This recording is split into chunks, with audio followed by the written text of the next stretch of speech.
But, some of his views, like that black men are wildly violent, and much more violent than white men.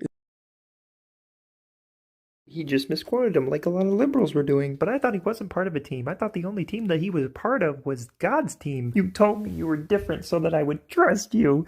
You are like other girls. By the way, I looked. That quote is nowhere to be found.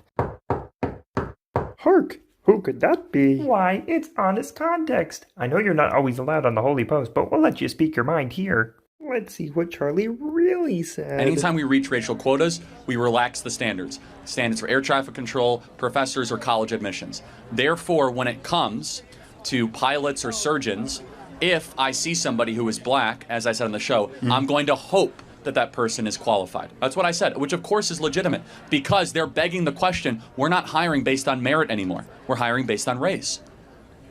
So when you see a black pilot, you wonder, boy, is that person there because they earned it or because they were placed there? That's what DEI does. It makes you ask questions you otherwise would not ask. We would have said that Joy Reid and Michelle Obama and Sheila Jackson Lee and Ketanji Brown Jackson were affirmative action picks. We would have been called the racist. But now they're coming out and they're saying it for us. They're coming out and they're saying, I'm only here because of affirmative action. Yeah, we know.